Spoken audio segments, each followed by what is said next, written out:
insyaallah ada jalannya, insyaallah, insyaallah, insyaallah ada.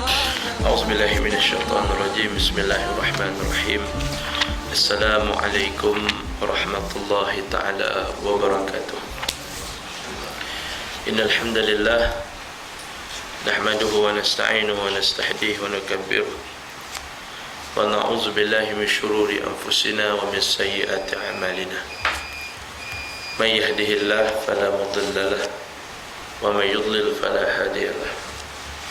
Asyhadu wa nashhadu an la ilaha illallah wa anna Muhammadan abduhu wa rasuluh. Allahumma salli wa sallim wa barik ala sayyidina Muhammad wa ala alihi wa sahbihi wa sallim ajma'in. Wa ba'du fa inna asdaqal hadits kitab Allah wa khairal hadi hadi Muhammad sallallahu alaihi wasallam wa syarrul umuri muhdatsatuha wa kullu muhdatsatin bid'ah wa kullu bid'atin dhalalah wa kullu dhalalatin fin nar. Rabbi shrah li sadri wa yassir li amri wahlul 'uqdatam min lisani yafqahu qawli. Subhanaka la 'ilma lana illa ma 'allamtana innaka antal 'alimul hakim. Wa la haula wa la quwwata illa billahil 'aliyyil 'azim. Hormati muliakan tuan-tuan dan puan-puan, ibu-ibu dan bapa-bapa, muslimin dan muslimat dirahmati Allah. Alhamdulillah, syukur kepada Allah Ta'ala pada pagi ini kita sekali lagi dapat bersama-sama dalam sembahyang berjamaah. Kita dapat sama-sama berada dalam rumah Allah dan berada pula dalam majlis ilmu, majlis ilmu, yang mana rumah Allah ini secara kita sedar ataupun tidak, bila kita datang dia membawa keberkatan, dia ada mengandungi barakah. Kita tak nampak dan kadang-kadang kita tak perasan pun kesan daripada datang rumah Allah, kesan daripada kita berjalan kaki ataupun kita berkenderaan untuk datang semayang, kesan daripada kita zikir sama-sama. Subhanallah, subhanallah, subhanallah, subhanallah, alhamdulillah, alhamdulillah. Dia bagi pesan pada hati kita, tapi kita tak nampak, kita tak perasan. Dia menghidupkan mana hati kita hak yang sakit, dia sembuhkan, mana ada hak perasaan kita, dia baiki. Begitulah juga dengan kita ada hadir dalam majlis ilmu ini. Dan bayangkan kalau perkara ini menjadi satu kelaziman pada diri kita. Dan bayangkan kalau ini menjadi satu kezaliman, maka setiap hari, setiap kali ataupun setiap waktu semayang kita boleh datang semayang jemaah. Apatah lagi kalau kita boleh tunggu waktu semayang, itu lagi dahsyat. Kita boleh sampai awal, boleh tunggu waktu semayang. Tuan-tuan boleh dengar azan. Tuan-tuan, dalam badan kita ni 70%, 80% adalah air, darah, benda yang boleh menyerap ataupun boleh memberi kesan dengan apa yang kita dengar. Ni air ni, kalau tuan-tuan ambil air, tuan-tuan baca suratul Fatihah 7 kali, air ini sudah jadi air yang telah terruqyah. Orang Melayu kita panggil jampi, bahasa Arab dia panggil ruqyah. Ayat-ayat, kalau kita baca apa-apa saja ayat kita baca, kita telah memindahkan gelombang yang kita baca itu ke dalam air tersebut. Dan air adalah satu unsur yang sangat kuat menyerap, sangat kuat menyerap. Kajian menunjukkan kalau kita cakap sesuatu yang indah, cakap molekul itu akan berubah menjadi molekul yang sangat cantik. Bila kita bacakan pada air ini, ayat-ayat Quran ini kajian sains, tuan-tuan. Bacakan ayat-ayat Quran, bacakan, cakap benda-benda yang elok, cakap benda-benda yang baik. Saya nak jadi orang baik, saya nak awak jadi, cakap benda yang baik-baik, dia jadi molekul yang cantik, mutiara yang indah. Dan sebaliknya pula, kalau kita bercakap benda yang hodoh-hodoh, bercakap benda lucah, bercakap benda kotor, bercakap hina orang, fitnah orang, air ni dia akan berubah dalam rupa bentuk yang hodoh. Kajian sains, tuan-tuan, membuktikan. Tuan-tuan muslimin muslimat yang dirahmati Allah. Sebab tu orang tua-tua dulu kata jangan bergaduh depan apa? Depan rezeki. Kalau makan ni jangan cakap benda tak elok, jangan cakap benda hodoh, jangan cakap benda kotor. Kalau kita bercakap benda hak tak elok, benda-benda kotor ni, tuan-tuan yang dirahmati Allah, depan makan, depan air dan sebagainya, kita makan balik benda-benda, menyerap benda yang tak elok. Baik, itu hak yang kita lontarkan. Kata Tuan Guru, Tuan Ibrahim Tuan Man, dia bila hurai ayat ala bizikrillahi tatmainnul qulub, ingat Allah kata, ala sesungguhnya bizikrillah, zikir pada Allah ini tatmainnul qulub, akan bagi tenang pada hati. Kata Tuan Guru, dia kata apa? Kenapa hati tenang? Sebab bila kita banyak zikir, kita banyak zikrullah, air liur kita ni akan mengeluarkan rembesan, tuan-tuan. Air liur kita ni bila kita bercakap, dia ada rembes, dia rembes, dia rembes. Bila kita bercakap, dia rembes, bercakap, dia rembes. Bila dia rembes, kita bercakap, kita telan. Begitu kan? Secara kita tak perasan, kita telan air liur kita sendiri. Mana ada orang cakap ludah, cakap ludah, cakap ludah? Tak ada. Dia bercakap, dia rembes, rembes, kita telan. Apa yang kita telan tu, kalau kita bercakap tu zikir, yang kita sebut tu Allah, Allah, Allah, Allah, Allah, Allah, Allah, Allah. Yang kita cakap tu Quran, kita baca Quran, baca Quran, baca Quran, baca Quran. Kita menelan air liur yang sangat dahsyat, menyebabkan hati kita makin baik, makin baik, makin baik. Sebaliknya macam tu juga, tuan-tuan. Siapa yang banyak cakap benda hodoh, banyak cakap benda kotor, dulu-dululah orang Melaka, dulu-dululah, tak ada dah. Dulu-dulu punya orang kampung, dulu-dululah, tak ada lah moden dah kan. Dulu-dulu orang Melaka ni terkenal apa? Dia punya lawak, dia punya gurau yang kasar. Oh mak, telakau. Betul? Ada macam tu ke? Orang lah cerita, saya pun tak tahu kan. Dia gurau, dia gurau, dia bukan maki sungguh, tapi dia gurau. La abau. Telaka nat. Kalau belah-belah pada ni nate lama tak jumpa. Aku ingat dah mampus. Betul tak? Cakap benda tak elok gitu, tak elok, tak dianjurkan. Kerana apa? Bila kita banyak cakap benda hak tak bagus, banyak mengumpat, banyak fitnah, banyak cakap benda-benda yang tak cantik, maka akhirnya rembesan-rembesan yang tak elok itu akan menyebabkan hati kita jadi keras, kan? Hati kita menjadi kotor, sehingga menyebabkan kita sukar menerima kebenaran. Susah nak berubah, susah nak menerima apa-apa sesuatu kebenaran itu. Kadang-kadang kita sudah ada satu sikap yang memang kita ambil, kita tak mau dengar Quran, tak mau dengar hadis, tak mau dengar pesanan para ulama, kita tak mau dengar, disebabkan kita hati tadi sudah terlampau banyak kita bercakap benda-benda yang tak elok. Tuan-tuan muslimin muslimat yang dirahmati Allah, pagi ini saya nak kongsi dengan tuan-tuan sebuah kisah yang saya ambil daripada sebuah hadis yang diriwayatkan daripada Ibn Mas'ud radhiyallahu anhu. Kisah ni adalah hadis berkenaan dengan perang Hunain. Tuan-tuan pernah dengar cerita perang Hunain? Ini kita nak baca cerita ni.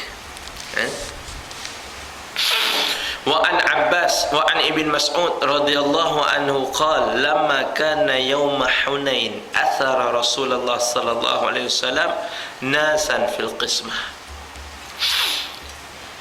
Daripada Ibn Abbas radhiyallahu an, dia berkata ketika selepas lamma kana yawm Hunain, selepas habis dah perang Hunain.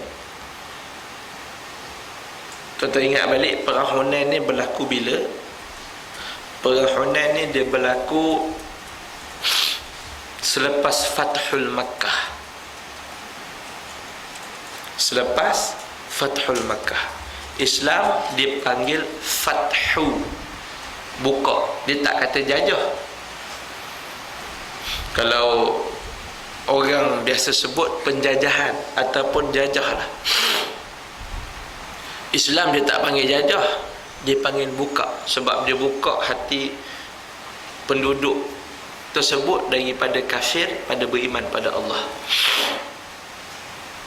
Nabi buka Fathul Makkah ni tuan-tuan, Nabi buat comeback daripada Madinah, buka kota Mekah ni tanpa sebarang tumpah darah.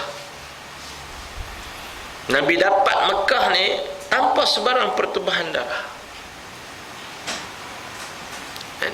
Ni Allah kata apa? Inna ma'al usri yusra. Sebab Nabi ni dah biasa susah, Nabi dakwah ni dah biasa susah, Nabi hijrah daripada kota Mekah ke kota Madinah ni susah. Bila Nabi balik, mudah. Inna ma'al usri yusra.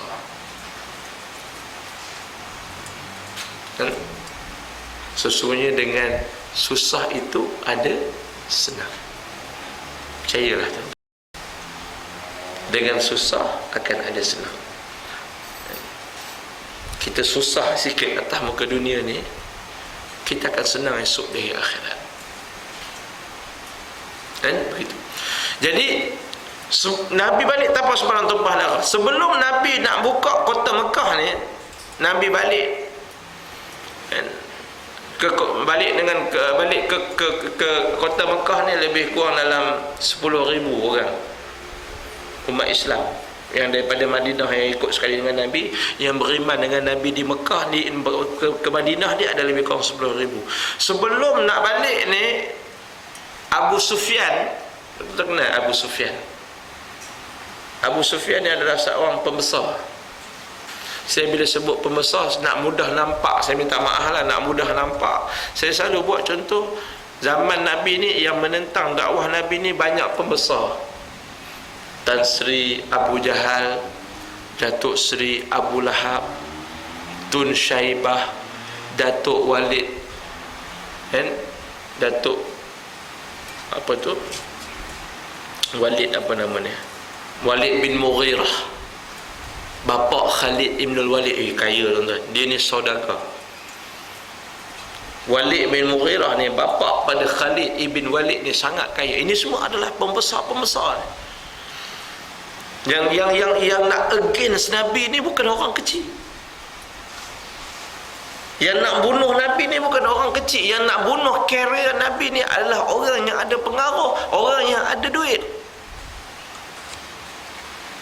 Kawan-kawan Abu Jahal semua mati belaka dah. Kawan-kawan Abu Sufyan, Abu Jahal mati dah, Abu Lahab mati dah. Beberapa tokoh-tokoh, Walid bin Mughirah. Walid bin Mughirah ni nak kata tuan-tuan kaya tak kayanya, 2 tahun sekali dia sponsor kelambu Kaabah. Kelambu Kaabah ni buat mahal, daripada dulu lagi mahal sampailah bermahal. Dia kain mahal. Setahun akan kutip cukai daripada penduduk Mekah. Tahun kedua tak payah kutip cukai, Walid bin Mughirah sponsor. Kaya Walid bin Mughirah. Tahun ketiga kutip balik yuran, kutip cukai sebab nak beli. Tahun keempat Walid bin Mughirah, dia 2 tahun sekali dia sponsor. Dia sponsor bukan kerana apa, nak tunjuk, nak beritahu orang kaya dia. Jadi Abu Sufyan ni bila dia dengar kata Nabi nak buat comeback, Nabi dah berjaya bina daulah Islamiyah di Madinah, dia dah dapat maklumat kata Nabi nak balik, dia takut. Dia takut, tuan-tuan. Sebab dia fikir Nabi ni macam dia. Ramai orang, tuan-tuan, cara fikir tu dia anggap orang begitu dan begini. Biasanya bagaimana diri dia, macam tu dia anggap orang. Tak tahu apa maksud saya. Kadang-kadang kita punya tanggapan pada orang tu, kita punya persepsi pada orang tu adalah sebab kita macam tu. Faham tak? Sebab kita ada perangai macam tu, kita duk anggap orang tu macam tu. Kadang-kadang kita duk anggap orang tu makan duit, contoh. Dia ni boleh percaya ke dia ni? Duk urus itu, duk urus tabung surau tu boleh percaya ke? Aku tak boleh percaya dengan dia. Dia kata tak percaya tu sebab dia tahu kalau dia duduk di tempat kawan tu, dia belum tentu lagi boleh amanah. Biasanya macam tu. Jadi Abu Sufyan dia duk anggap Nabi buat comeback ni, Nabi akan balas dendam. Jadi tuan-tuan, apa dia buat tuan-tuan? Sebelum nak jadi apa-apa, dia diam dalam diam-diam, tuan-tuan, dia pacu kuda pergi Madinah. Ini cerita Abu Sufyan ni. Dia naik kuda, kawan-kawan dia tak tahu apa semua. Dia, kalau kita start hanya kereta lah, dia naik kuda pergi Madinah. Sampai di bumi Madinah, dia pergi rumah anak dia. Saya tak ingat nama anak dia. Allahumma salli ala Muhammad. Ummu apa ni, saya tak ingat. Dia pergi ke rumah anak perempuan. Tahu anak perempuan dia kan, anak kepada Abu Sufyan ni, anak perempuan dia adalah isteri Nabi SAW. Ini yang dia paling sakit hati, Abu Sufyan. Paling dia sakit hati sekali, anak perempuan yang dia sayang, anak perempuan dia comel, anak perempuan dia di kalangan orang Arab yang cantik, anak perempuan dia di kalangan orang yang berpendidikan, tiba-tiba anak perempuan dia jadi isteri Nabi. Biasa tuan, orang berpendidikan, orang ada ilmu, biasa dia nampak kebenaran. Ini yang dia cukup marah. Jadi sampai di Madinah, dia pergi rumah anak dia. Saya lupa betul nama anak dia. Ada siapa ingat? Nama anak Abu Sufyan yang berkahwin dengan Rasulullah. Sampai di Madinah, nombor satu dia pergi rumah anak dia. Dia pergi rumah anak dia, dia nak duduk. Dia ada hamparan, ada orang Arab ni biasa dia ada hamparan. Dia nak duduk, tiba-tiba anak perempuan dia cepat-cepat pergi ambil hamparan, dia gulung-gulung hamparan tu. Bapak dia kata, adakah ayah lebih hina daripada tika ni?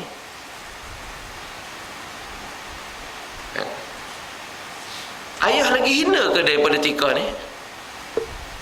Anak dia kata, dah ayah, minta maaf ayah, bukan, hamparan ini khusus untuk suami aku, Rasulullah sallallahu alaihi wasallam. Dia marah, dia geram, keluar daripada rumah, dia nak cari Nabi. Jumpa dengan Umar Al-Khattab, Umar tak layan. Jumpa dengan Sayyidina Abi Bakar ni Siddiq, nak jumpa dengan Nabi, Abi Bakar tak layan. Lah dia jumpa pak saudara Nabi, Sayyidina Abbas. Dia jumpa dengan Sayyidina Abbas kata, okey, aku boleh ikhtiarkan untuk jumpa dengan Nabi. Kan? Dia cakap kepada Nabi, ya Rasulullah, ni Abbas nak jumpa, aku harap kau boleh jumpa. Nabi setuju. Nabi kata, okey, aku jamin ya Rasulullah, kata Abbas, dia tak akan apa-apakan kau.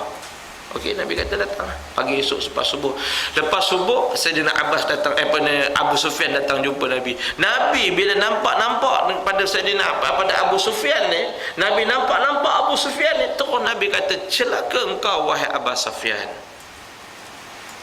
Wailak ya Abu Sufyan. Celaka engkau. Ni pak mentua dia tu kan, pak mentua Nabi ni. Tapi dia belum masuk Islam. Nabi kata, celaka engkau wahai Abu Sufyan, kau tak boleh terima ke Allah sebagai Tuhan? Nabi kecewa. Geng-geng dia lain semua mati belaka dah. Ni Allah panjangkan umur Abu Sufyan ni, hang tak boleh terima ke? Kamu tak boleh terima ke Allah tu sebagai Tuhan? Apa payah sangat, itu maksudnya. Apa payah sangat kamu ni nak beriman? Dia kata, aku boleh terima Allah sebagai Tuhan. Kalau kau boleh terima Allah sebagai Tuhan, Nabi kata, celaka engkau. Kau tak boleh terima ke aku ni sebagai Rasulullah? Lepas tu apa Abu Sufyan jawab? Yang ni aku tak boleh terima. Tuan-tuan dalam macam gede bel tuan. Depan-depan Nabi dia cakap, yang ni aku tak boleh terima. Aku boleh terima Allah sebagai Tuhan, tapi Muhammad sebagai Rasul ni aku tak boleh terima. Tuan-tuan, dia punya sakit hatinya dengan Nabi ni, ya Allah, tak tahu apa salah Nabi, tak tahu. Tapi pasal dia dah minda tu, dia dah set dah. Dia kata, yang ni aku tak boleh terima. Asyadina Abbas tadi yang kata dia tak akan apa-apakan Nabi tu, bawa keluar pedang lah. Kira dia boleh cakap macam tu depan Nabi SAW. Nabi kata, wahai Abbas, wahai pakcik, kau biarkan. Jadi tuan-tuan, saya nak pendek cerita. Last sekali akhirnya Sayyidina Abu Sufyan ni tuan-tuan, akhir sekali dia tunduk, dia mengaku. Dia bila dia berasa macam dia tak ada sesiapa dah, akhirnya diterima hidayah Allah, dia masuk Islam depan Nabi. Waktu tu juga, waktu yang sama juga dia masuk Islam. Maka Sayyidina Abbas bisik pada Nabi.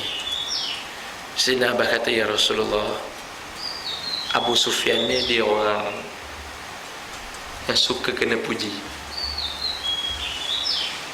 Dia ni jenis orang suka kena puji, ya Rasulullah. Dia jenis orang kena jack di kembang, dia seronok. Di sini tuan-tuan tengok kebijaksanaan sahabat dan kebijaksanaan Nabi.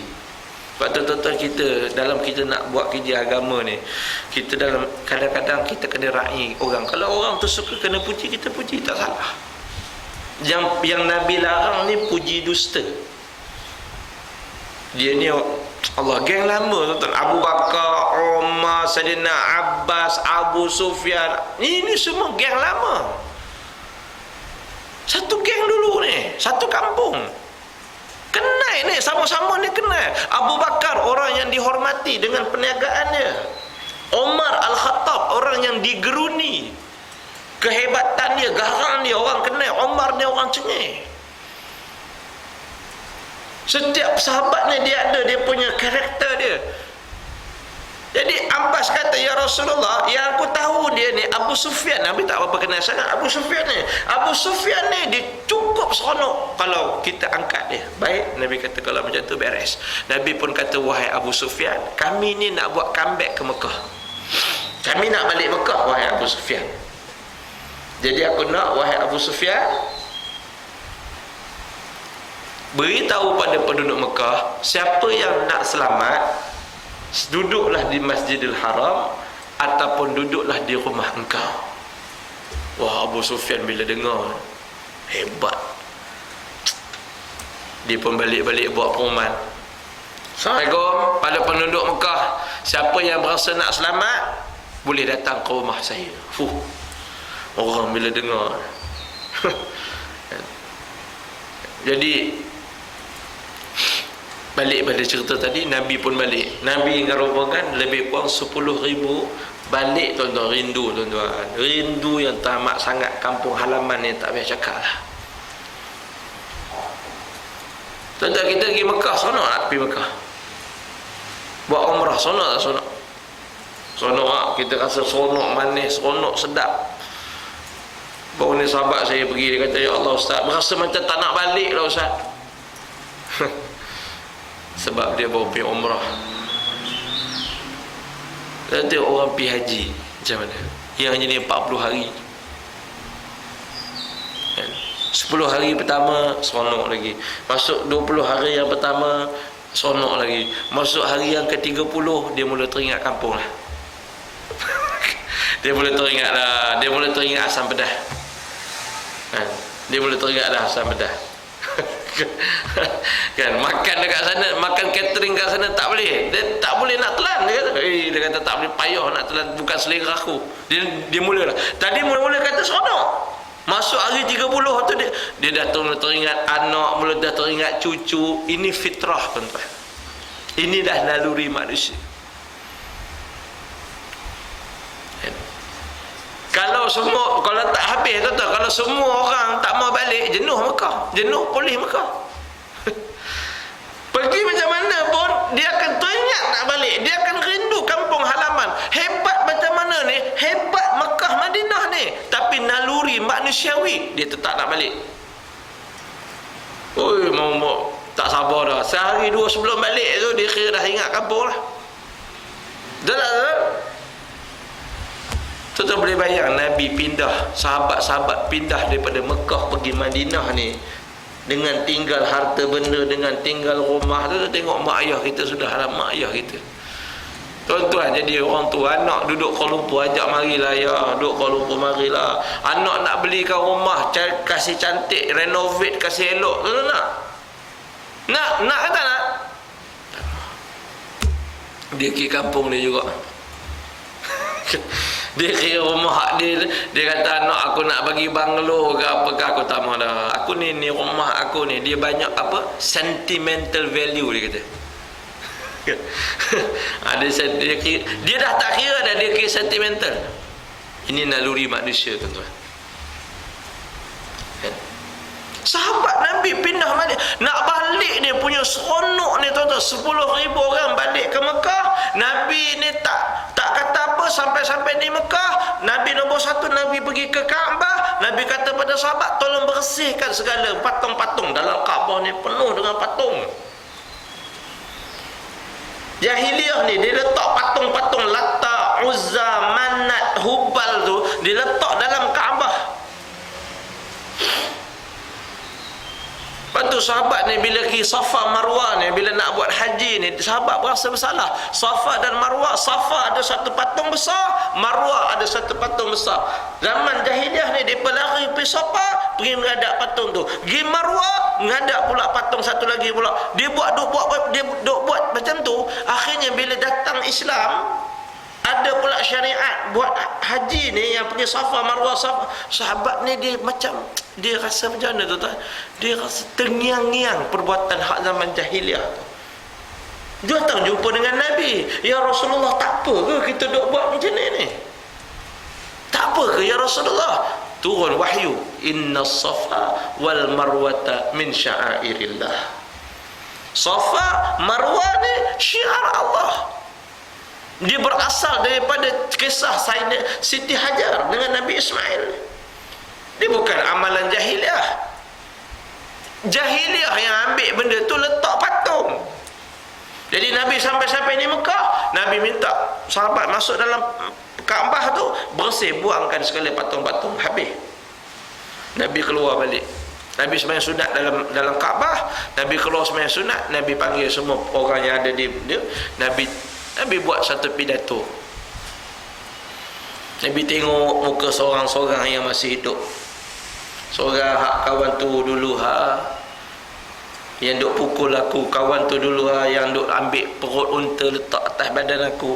Ni kawan. Nabi tengok muka seorang-seorang tu. Inilah dulu hak yang duk seksa sahabat aku Bilal. Yang inilah yang duk buat itu. Yang inilah. Nabi tengok kawan tu semua malu Allah depan Nabi ni. Nabi tanya satu soalan, korang agak-agaklah apa yang aku nak buat pada korang. Nabi tanya, korang agak-agaklah, antum agak-agaklah apa yang aku nak buat. Bangun seorang kata, ya Rasulullah, kami kenal kau ni Muhammad, orang baik, Al-Amin, orang lemah lembut. Nabi dengar macam tu, Nabi kata, okey, hari ni, bermula daripada hari ini Nabi kata, aku bebaskan semua di kalangan engkau. Maknanya Nabi tak dendam tuan-tuan. Nabi tak dendam. Tuan-tuan muslimin muslimat yang dirahmati Allah, kita ingat selesailah buka Mekah. Tiba-tiba ada dua Bani Saqif dengan satu lagi Bani saya tak. Ada dua bani ni, ada satu kumpulan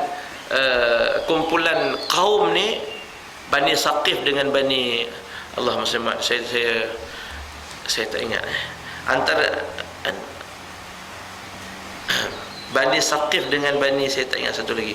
Ada dua kumpulan Bani ni satu tak puas hati bila tengok Nabi balik dengan begitu mudah, Nabi balik dengan begitu senang, Nabi balik dengan dapat pula Madinah, dapat pula Mekah. Dia tak puas hati. Dia tak puas hati. Lalu dia dilancarkan, dia plan untuk serang Nabi ni di Mekah. Nabi dapat informer, Nabi dapat maklumat, ada informer satu orang bagi maklumat kata Nabi dengan orang Islam ni akan diserang di Mekah. Nabi tak mau, Nabi buat satu kesimpulan, Nabi buat satu keputusan untuk kita pergi ke Autas, perang di sana. Autas ni antara Mekah dengan Taif. Nabi kata jangan, kita baru buka Mekah ni, kita tak mau rosakkan Mekah, kita pergi Autas, kita pergi perang. Kita pergi perang di Autas. Tuan-tuan muslimin, nak kata apa tuan-tuan, kita buat apa pun mesti ada orang yang dengki.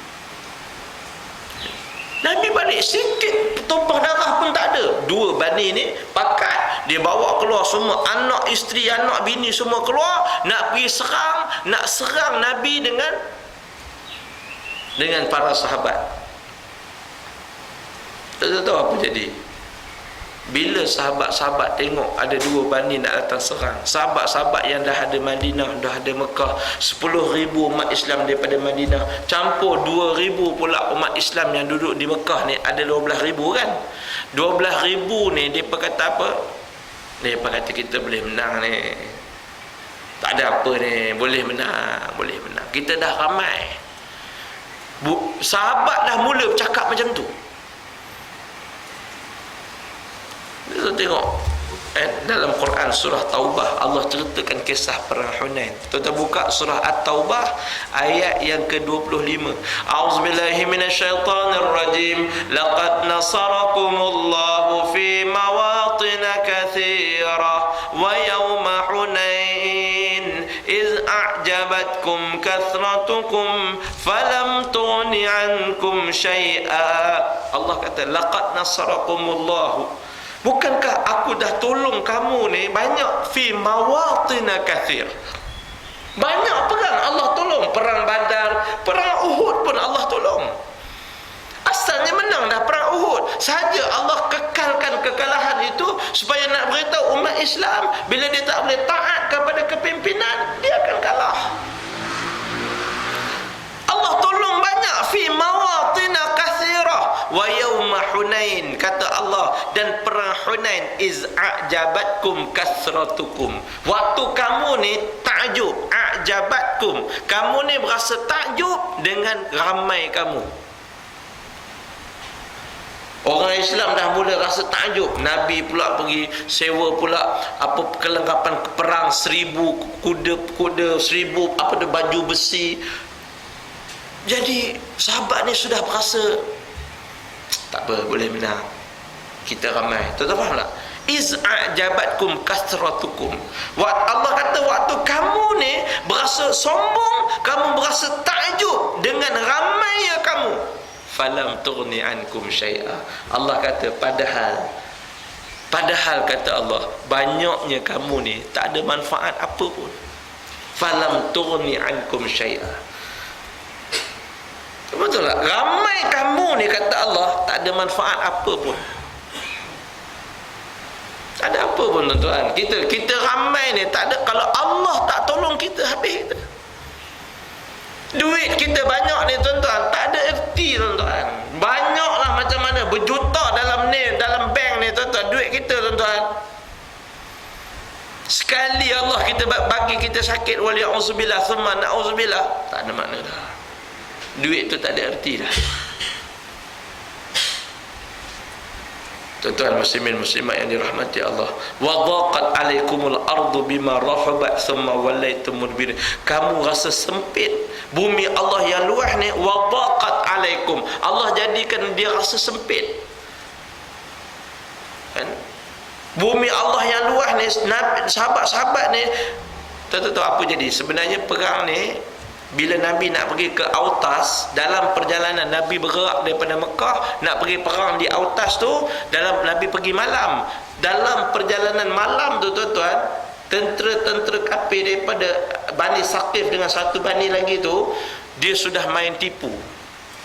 Dia main cheat. Dia pergi dekat Bukit Hunain. Ini sebab tu nama perang ni Perang Hunain. Dia pergi dekat gunung-gunung Hunain, dia naik atas, dia serang hendak. Dia dah dengar kata Nabi nak lalu situ, sahabat nak lalu situ, dia pun naik atas bukit, dia pun dah standby kat situ. Bila Nabi dengan para sahabat lalu saja di bawah bukit, tepi-tepi bukit tu, dia pun serang dengan anak panah dengan tombak. Tiba-tiba mari anak panah tombak ni bum bertalu-talu. Ni yang Allah kata wadaqat alaikumul ard. Allah jadikan yang tadi takjub dengan ramai tadi, Allah jadikan dia rasa sempit, tak tahu nak pergi ke mana ni. Sana tombak, sana anak panah, jadi sempit. Bima rahabat thumma walaitum mudbirin. Akhirnya semua bertempliaran lari. Ulama yang mentafsirkan ayat ni, dia kata apa tuan-tuan? Daripada 12,000 tentera tadi, ada riwayat kata tinggal 100, ada riwayat kata tinggal 200 orang. Yang lain semua pakat lari. Tuan-tuan boleh bayang tak? Daripada 12,000 tinggal 100. Allahu Rabbi. Nabi suruh Sayyidina Abbas jerit, panggil balik, balik ni, Rasulullah masih hidup, balik. Sebahagian balik, sebahagian terus lagi. Akhirnya Nabi turun daripada unta, Nabi ambil pasir, Nabi baca syahatul, Nabi baca ada satu doa, dan Nabi baca syahatul wujuh, syahatul wujuh, syahatul wujuh. Nabi ambil pasir tu, Nabi baling. Nabi baling pasir tu, semua tentera-tentera Saqif yang kafir tadi tu, semuanya seolah-olah mata ni masuk abu. Mata ni jadi macam batuk masuk abu, apa semua tak nampak, jadi macam berasap. Waktu itulah tentera Islam ambil kesempatan serang habis-habisan, yang mana akhirnya menang kepada tentera-tentera Islam. Summa anzalallahu sakinatahu ala rasulih wa ala mu'minin. Kemudian Allah datangkan sakinah, ketenangan pada Rasul dan orang mukmin. Tuan-tuan, tenang ni bukan daripada kita, tenang ni daripada Allah. Tak ada satu benda pun yang di luar akan menyebabkan di dalam kita ni tenang. No, tuan-tuan. Jangan sangka naik kereta mewah hati tenang. No. Jangan berasa rumah kita besar, hati tenang. Tidak. Jangan berasa pakaian kita hebat, hati akan tenang. Tidak. Jangan berasa jawatan kita besar, hati akan tenang. Tidak. Tenang ni anugerah Allah. Anugerah Allah. Wa anzala sakinah, aku yang turun sakinah, ketenangan kepada Rasulullah, wa alal mu'minin, wa anzala junudan lam tarauha. Kata Allah, aku turunkan tentera-tentera yang kamu tak nampak. Tuan-tuan, ini kata yakin iman pada Allah. Ramai orang hari ni, dia bila ekonomi dia bongkak, dia sombong. Ekonomi kuat, dia sombong. Bila dia berasa dia dah ramai sokongan, dia dah banyak sokongan, dia boleh kata kita dah ramai orang Melayu sokong kita, orang Cina sokong kita, orang India sokong, dia dah mula lari dah. Dia dah mula lari daripada konsep asas perjuangan. Nampak tuan-tuan yang dirahmati Allah Subhanahu wa taala. Jadi nak kata apa tuan-tuan yang dirahmati Allah? Akhirnya tentera Islam menang dalam perang Hunain tersebut. Bila tentera Islam menang, apa ada tuan-tuan? Adalah ghanimah. Mestilah ada rampasan perang. Bila tentera Islam dah menang, ada rampasan perang. Okey. Ayat ni yang kita nak baca hadis pendek ni. Lamma kana yauma Hunain asara Rasulullah sallallahu alaihi wasallam nasan fil qismah. Bila dah menang tu, barulah datang hadis yang saya nak baca ni, biar kita nampak tuan-tuan. Hadis ni pendek je, jangan bimbang. Nabi nak bagi rampasan perang ni, fa'ata Aqra bin Habis mi'ata min ibil. Perang ni perang besar tuan-tuan. Nabi sudah bagi kepada seorang nama Aqra bin Habis. Dia ni Arab Badui masuk Islam. Dia Badui masuk Islam, nama dia Aqra bin Habis. Tuan-tuan ingat tak kisah yang satu orang lelaki dia tengok Nabi peluk cucu, Nabi peluk Hasan Husain, Nabi dokong. Dia tengok Nabi buat macam tu, dia kata apa? Dia action, dia sinis. Dia kata, ya Rasulullah, aku ada anak cucu cukup punya ramai, aku tak pernah buat benda macam tu, tak pernah dokong-dokong ni. Di sini orang Arab ni dulu dia kira macam ni lah, macam kita lah, macam orang Melayu kita duk tengok suami duk sidai kain. Dia tengok jiran dia, tengok suami duk sidai kain. Apa persepsi orang? Bini soroh ke? Bini soroh sidai kain ke? Kan? Orang punya, padahal dia tolong bini dia, tapi persepsi apalah dia ni, nampak tak? Sama juga orang Badui ni bila tengok Nabi tokong cucu ni, dia sinis. Dia kata, aku anak punya ramai, cucu ramai, aku tak pernah seorang pun aku tak pernah buat macam tu. Nabi jawab apa? Man la yarham la yurham. Nabi kata, siapa yang tak ada kasih sayang, yang tak mengasihi, dia tidak akan dikasihi. Simple ayat Nabi. Man la yarham la yurham. Ni lelaki yang perli Nabi tu siapa tuan-tuan? Ni lelaki ni Aqra' bin Habis. Nama dia Aqra' bin Habis. Aqra' bin Habis ni Badui baru masuk Islam. Tiba-tiba dalam perang Hunain, dia baru kali pertama ikut perang dengan Nabi. Nabi bagi dia mi'ata min ibil. Nabi bagi dia 100 ekor unta. Oi tuan-tuan, unta sekarang harga berapa? Ada dalam 5,000. Kalau 100 tak 500,000.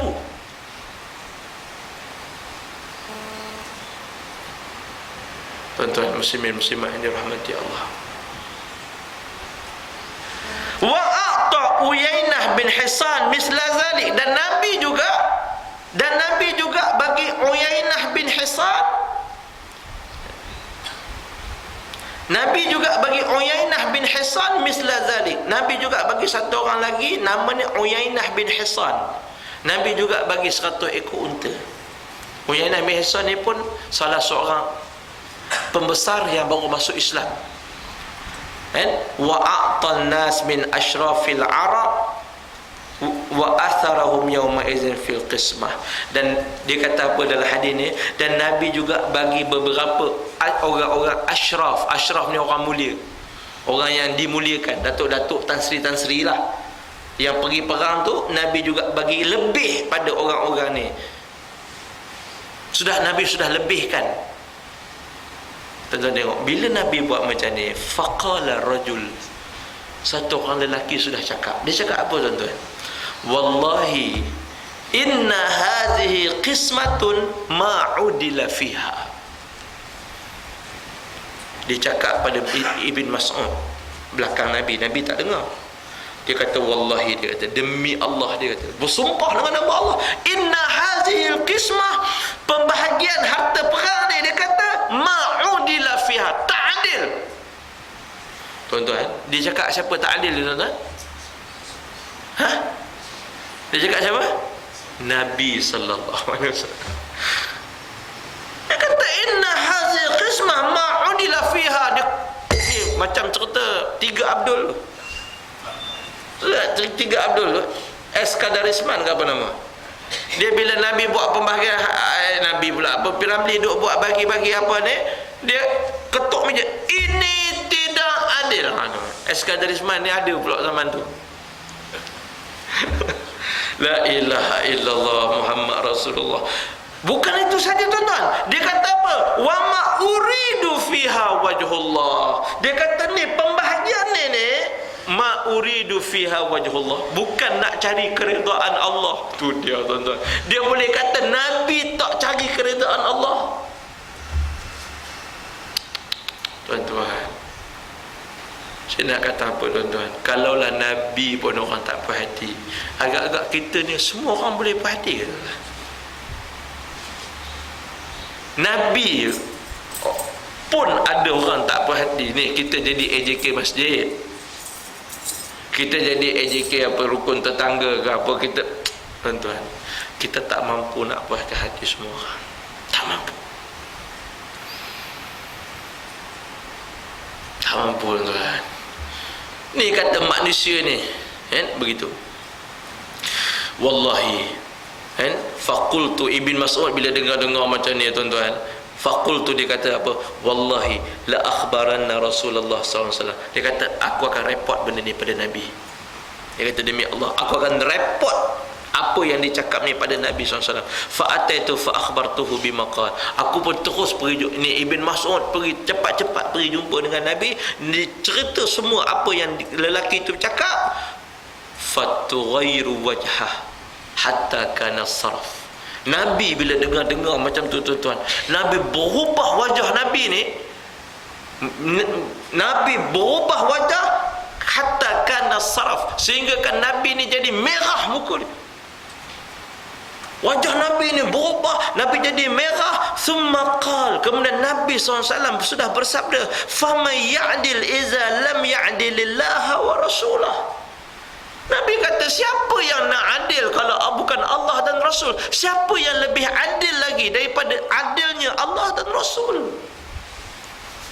Nabi bahagi perang, bahagi itu bukan nak ikut nafsu Nabi. Nabi ni wama yantiqu anil hawa in huwa illa wahyu yuha. Tidak ada satu apa pun yang Nabi cakap, melainkan yang Nabi cakap ni wahyu. Tuan-tuan muslimin muslimat yang dirahmati Allah Subhanahu wa taala, Nabi kata, faman ya'dil iza lam ya'dilillah wa rasul. Siapa yang lebih adil kalau Allah dan Rasul dia tidak adil? Faqal yarhamullahu Musa. Tiba-tiba Nabi cool down sikit. Nabi cool down sikit, Nabi boleh sabar. Nabi kata yarhamullahu Musa. Semoga Allah merahmati Nabi Musa. Qad uzi bi aktsari min hadza fasabara.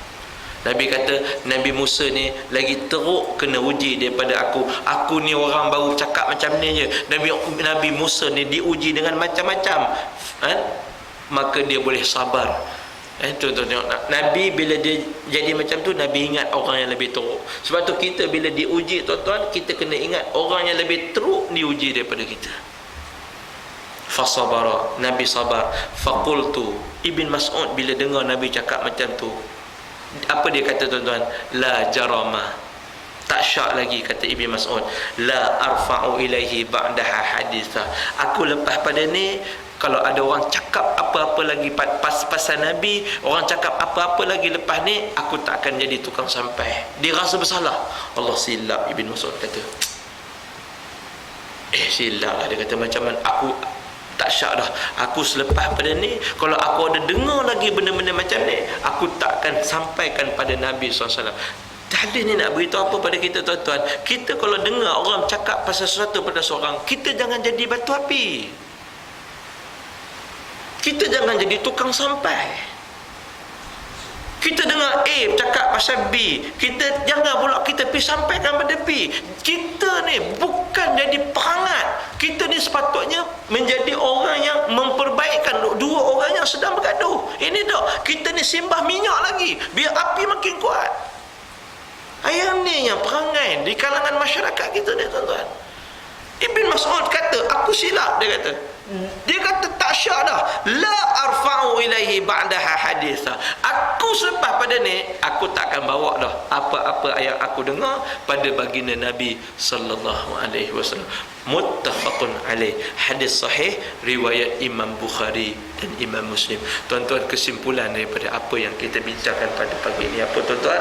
Nombor satu, kita bila jadi orang yang beriman ni tuan-tuan, kita buat kerja amal, kita tak boleh nak dengar semua orang cakap tuan-tuan. Kita nak ikut semua komen orang, kita nak ikut semua pandangan orang, kita tak boleh buat apa tuan-tuan. Kita ni, kita buat apa pun orang mesti ada tak puas hati. Dan kalau kita tak buat apa pun orang tak puas hati. Saya ulang sekali lagi, kita buat apa pun tuan-tuan, orang mesti tak puas hati. Dan kalau kita tak buat apa pun, mesti juga ada orang yang tak puas hati. Kesimpulannya, kalau kita rasa benda itu syarak kata okey, Allah kata okey, Rasul kata okey, jalan.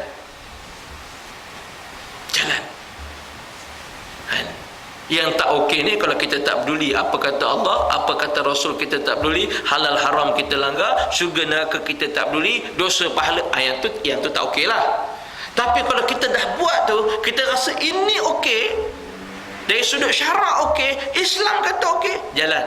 Kalau kita nak ikut semua orang, kita tak boleh dengar, tuan-tuan. Itu nombor satu. Sebab Nabi pun ada orang tak puas hati. Ni yang pergi perang tau. Yang tak puas hati dengan Nabi ni bukan cerita hak yang kafir, yang beriman, yang pergi perang sekali dengan Nabi. Boleh cakap Nabi tidak mencari keridhaan Allah. Itu satu. Yang kedua, tuan-tuan, hadis ni dia nak beritahu pada kita, kadang-kadang Nabi bagi pembahagian tu, kadang-kadang kita nak ambil hati orang, kadang-kadang memang macam tu. Ni teknik, strategi dakwah. Nabi nak dakwah, Nabi bagi pada orang-orang tertentu ni lebih, sebab Nabi nak dakwah. Nabi tahu dia ni begini, dia ni dulu dah biasa. Dia ni dulu dah biasa dengan ashraf finnas. Dia ni dulu dah biasa dengan Tan Sri, dengan Datuk, dah biasa makan di hotel, dah biasa makan di tempat mewah. Dia ni dah biasa dengan. Kita kena ambil dia punya kedudukan tadi tu, kita dakwah ikut cara dia. Ini strategi baginda Nabi SAW. Dan yang ketiga, yang terakhir, Ibn Mas'ud dia beritahu pada kita, kalau kita dengar benda apa-apa yang tak elok, kita jangan jadi tukang sampai. Elakkan daripada kita jadi tukang batu api, tukang perangat, tukang simbah minyak. Mudah-mudahan perkongsian kita ini ada manfaat. Ada dua soalan di sini, saya akan jawab secara ringkas. Yang pertama, Assalamualaikum Ustaz. Ego adalah salah satu daripada penyakit hati yang lama kelamaan menjadi penyebab kepada keras hati ataupun gelap hati. Soalan saya, Ustaz, apakah penawar yang paling mujarab kepada penyakit hati ini? Mudah. Allah sebut dalam Quran, kalla innal insana la yatgha ar-ra'ahu istaghna inna ila rabbika ruj'a. Mudah ya? Penyakit ego ni Allah kata apa? Kalla innal insana la yatgha. Sesungguhnya 3 kali Tuhan ulang takkid dia. Innal insana, kata Allah, la yatgha, tagut, melampau. Tagut ni melampau. Manusia ni cerita dia melampau. Manusia ni cerita dia tagut. Manusia ceritanya engkar. Kenapa? Ar-ra'ahu istaghna. Dia rasa diri dia kaya. Dia rasa dia banyak pengaruh, dia rasa dia banyak duit, dia rasa dia besar pangkat, dia rasa dia ni begitu. Dia rasa dia kaya. Sebab tu dia sombong, sebab tu dia ego. Dia berasa. Sebenarnya orang ego ni, tuan-tuan, sebenarnya dia, kita buka dalam ayat yang saya baca semalam. Allah kata pada iblis, wa anta takabbara. Allah kata, engkau ni iblis, takburlah, sombonglah, kata Allah. Dan kata Allah, wa takuna minas saghirin. Kau ni iblis adalah orang yang saghirin. Saghirin ni kecil. Sebenarnya orang sombong ni, tuan-tuan, dia kecil sebenarnya. Kenapa dia sombong? Dia terpaksa besarkan diri dia. Kalau dia tak cakap, dia tak ego, kalau dia tak menyombong diri, orang tak nampak dia. Betul tak? Sebab tu dia terpaksa angkat. Dia tengok orang, dia kata, aku pun boleh buat. Kenapa dia cakap macam tu? Dia terpaksa. Sebab kalau dia tak buat macam tu, orang langsung tak perasan dia. Sebab tu dia terpaksa angkat diri dia sendiri. Itu yang kata takbur, kabbara. Dia terpaksa membesarkan diri dia. Kata Datuk Dr. Fadilah Kamsah, orang rendah, orang pendek biasanya bercakap kuat. Minta maaf lah kalau orang dia mesti cakap kuat. Sungguh pun tuan-tuan, kawan-kawan saya di pejabat, hak mana yang pendek-pendek, ya Allah, baru dia bercakap kuat, suara lantang. Sebab apa? Sebab kata Dr. Fadilah Kamsah, sebab dia rendah. Dia nak perhatian. Manusia dia nak perhatian. Orang sombong, ego ni sebab dia rendah. Kalau orang dia tak ada apa lah. Orang dia dah hebat. Jadi patakuna minas saghirin. Allah kata iblis ni kecil, rendah. Jadi ubat dia apa? Soalan dia tanya ubat. Apa ubat dia? Allah bagi terus. Kalla innal insana la yatgha ar-ra'ahu istaghna inna ila rabbika ruj'a. Ingat, satu hari nanti kamu akan mati. Habis ya?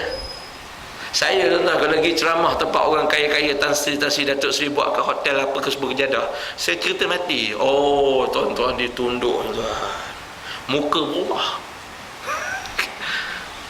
Oh tuan-tuan, dia cukup takut dengan mati tuan-tuan. Dia cukup takut dengan mati. Sajalah nak cerita kat tuan-tuan. Tak apalah. Ni abang rekod ni, abang rekod untuk abang ni kan? Wih, masuk YouTube. Jadi semangat, tak apalah kan? Nak kata apa tuan-tuan, orang cukup takut dengan mati ni. Banyak orang-orang hak yang ternama. Ada satu tokoh ternama, saya tak sebut nama lah, baru ni ada seorang tokoh ternama meninggal. Dia meninggal tuan-tuan. Semua orang keliling kelalang dia semua jadi tak tentu hala. Sebab apa? Kawan ni mati ni satu bab, duit orang keliling kelalang ni duk kat dia ni cukup banyak. Tuan faham tak? Duit rahsia lah nak kata, duit rahsia ni. Jadi nak pergi ambil tu bukan senang, pasal dia tak ada dokumen.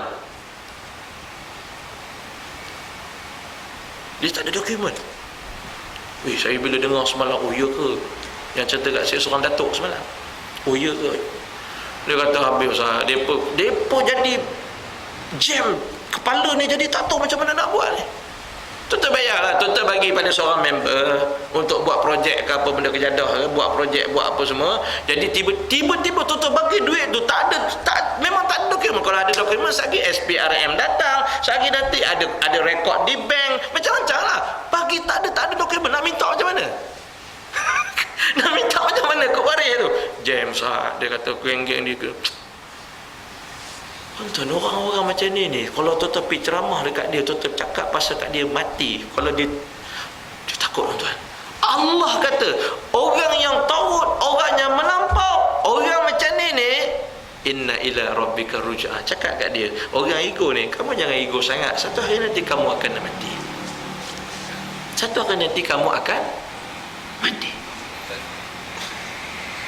Habis dengar mati habis kan, begitu.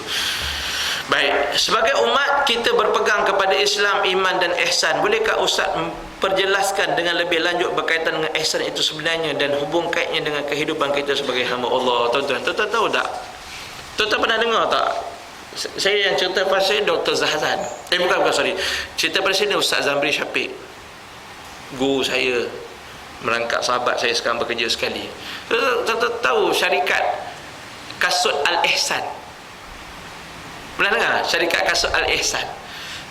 Toke dia kalau tak silap saya namanya Ali bin Hasan, kalau tak silap saya. Lepas tu jadi Al-Ihsan, kalau tak silap saya lah. Dia ni buat konsep dalam kedai dia ni, dia dalam perniagaan yang boleh meluas ni, salah satu konsep dia adalah konsep ihsan. Diterapkan nilai ihsan. Ihsan ni apa? Anta'budallaha ka'annaka tarah fa illam takun tarah fa innahu yara. Ihsan ni kamu abdi diri pada Allah seolah-olah kamu nampak Allah, dan kalau kamu tak nampak Allah, Allah nampak kamu. Tuan-tuan biasalah tuan-tuan pergi tempat-tempat hebat, dia kata apa? Bangunan ini dilengkapi dengan CCTV.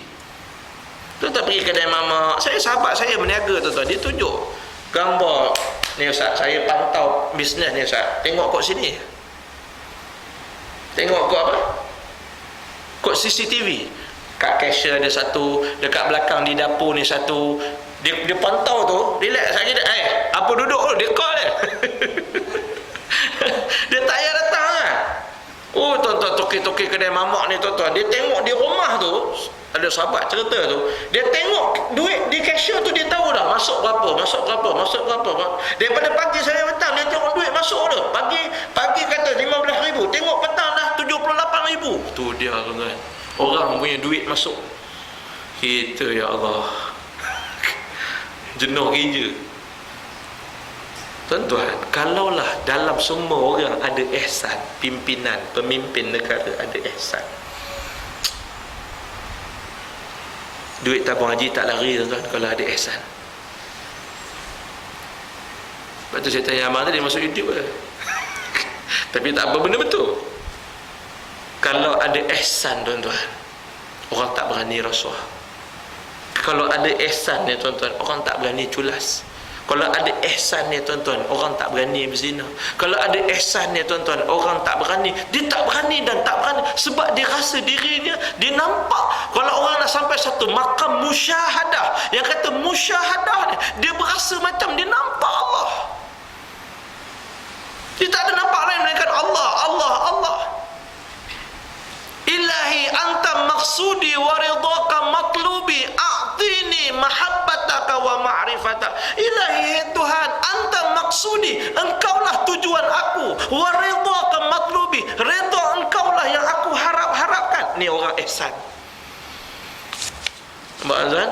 Jadi dia tanya, apa hubung kait kita dengan cukup banyak.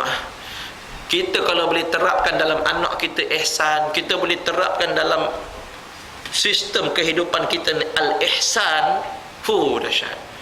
Kita tak perlu pada polis, kita tak perlu pada CCTV, kita tak perlu kepada tuan tahu tak, dah ada cadangan untuk letak polis di sekolah. Saya dengar dalam radio dibincangkan untuk meletakkan pegawai polis di sekolah. Dulu semua cikgu, lepas tu dia tempatkan kaunselor betul. Hari ni ada kaunselor di sekolah, dia tak mengajar, dia hanya kaunseling. Ni latest pula, bila tak boleh selesai tuan-tuan, masalah masyarakat makin teruk. Akhirnya datang pula satu idea, nak kata bodoh pun tak bodoh juga, nak kata cerdik pun nak letak polis di sekolah tuan. Polis betul. Allah, maknanya manusia sudah gagal. Manusia gagal mengurus dengan sistem pengurusan yang dicipta oleh manusia. Ihsan sangat besar kesannya, begitu. Yang seterusnya, soalan yang terakhir, saya keliru dalam satu situasi yang mana perlu saya utamakan. Ibu menyuruh pergi beli barang dan saya hendak menghadiri kelas kuliah maghrib. Yang mana yang saya perlu utamakan? Ini Dr. Yusuf Qaradawi dia ada buat fiqh al-awlawiyat, fiqh keutamaan. Dia fiqhkan, dia jadikan itu satu-satu fiqh. Dan dia ada 3 tuan-tuan, wajibat, hajiat, tahsinat. Kita tak akan lari 3 ni. Wajibat, wajib, kewajipan. Yang kedua hajiat, hajat. Yang ketiga tahsinat, perhiasan. Saya nak bagi mudah faham macam kita makan. Nasi itu wajibat. Ada orang tak jumpa nasi, kira habis. Nasi itu wajibat. Itu makanan utama kita, nasi ke roti ke. Hajiat, lauk. Tak ada lauk ni tu tak boleh makan nasi. Tak boleh. Paling tidak kita kena makan air garam. Air garam tu lauk kan? Nasi wajibat, hajiat ni hajat, keperluan. Lauk tu keperluan, kari ayam tu keperluan, asam pedas tu keperluan. Saya tak dapat mana tadi. Kan? Wajibat, nasi itu wajib, asam pedas hajiat. Tapi kalau ada sambal belacan tu tahsinat. Kalau orang Melaka cencaluk, dapat cencaluk, dapat budu. Kalau orang Kelantan budu, tu tahsinat. Ada dia tambah selera, tak ada pun balun. Itu bagi tahsinat. Kicap jalan itu tahsinat. Mana? Jadi begini. Itu pembahagian yang Dr. Yusuf Qaradawi buat dalam fiqh al-awliyat. Cuma soalan dia tadi, mak dia suruh beli barang dan dia ni nak pergi kuliah maghrib. Kena tengok jugalah nombor 1, mak dia suruh beli barang tu barang apa? Kalau mak tu suruh beli ubat pula ubat lelah. Ubat lelah, mak pula dah kehabisan. Memang nak pergi beli ubat dulu. Tapi kalau mak tu suruh pergi beli ni benda yang mak suruh pergi beli apa?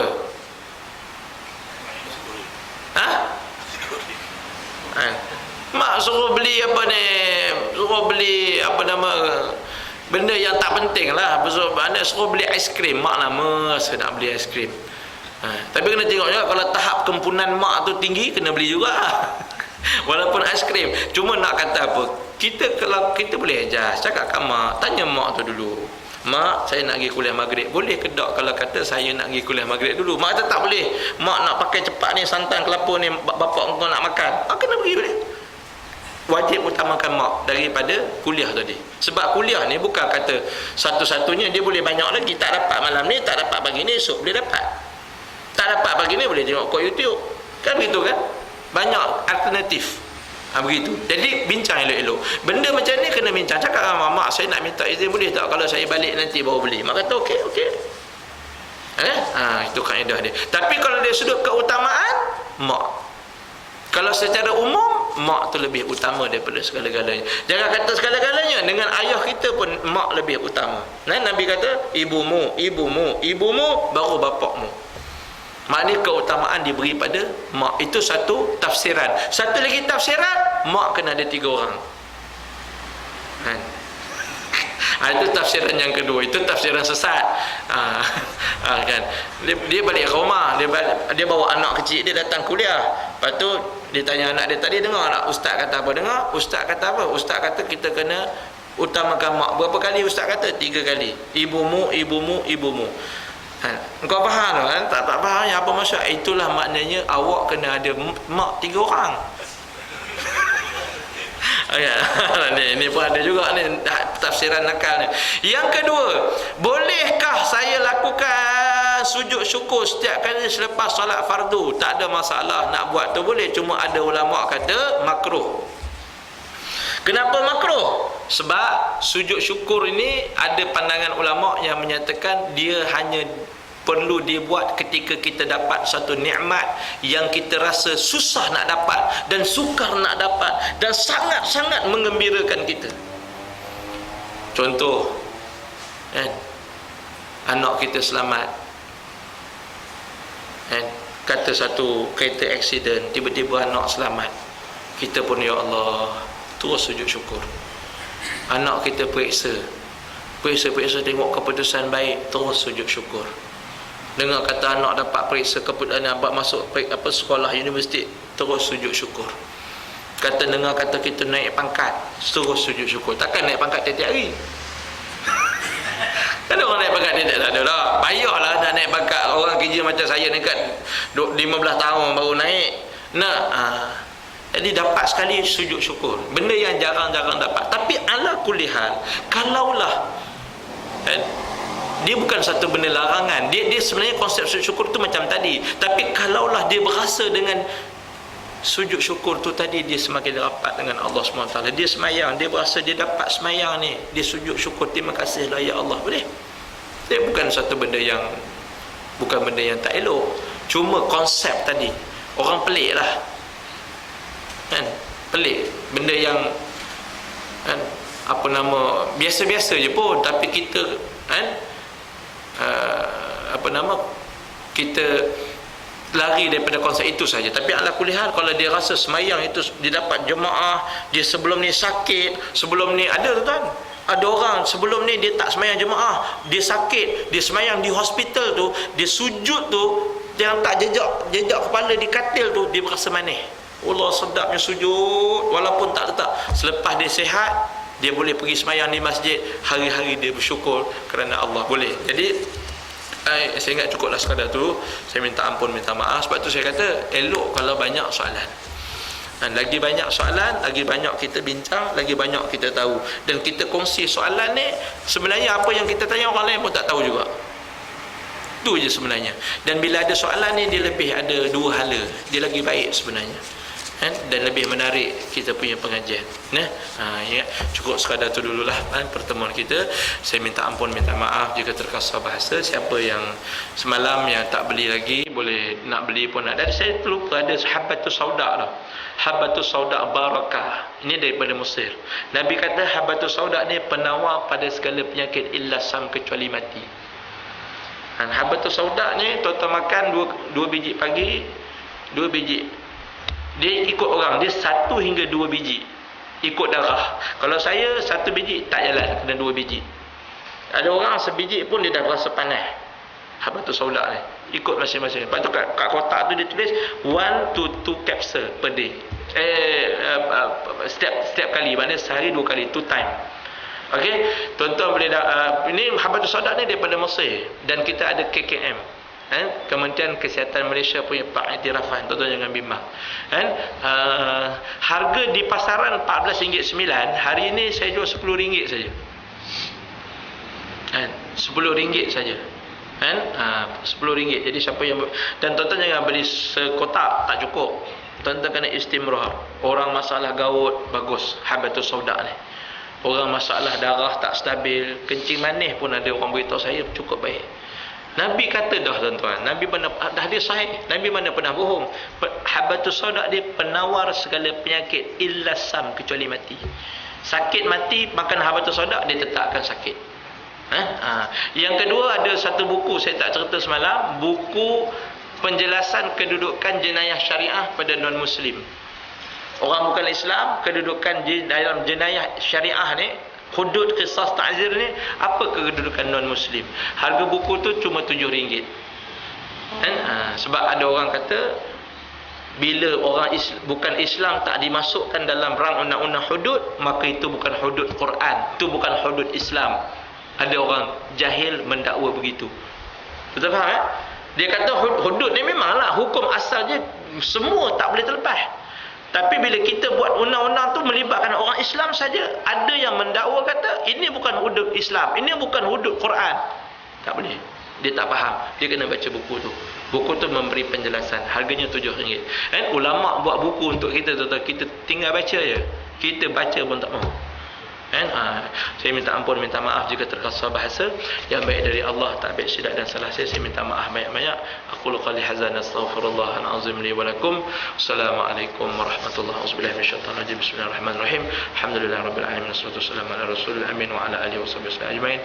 Allahumma arinal haqqo haqqan warzuqna ittiba'ah wa arinal batila batilan warzuqna ijtinabah. Sallallahu ala khairil sayyidina Muhammad wa ala alihi wasallam. Alhamdulillahirabbil alamin. Assalamualaikum warahmatullahi wabarakatuh.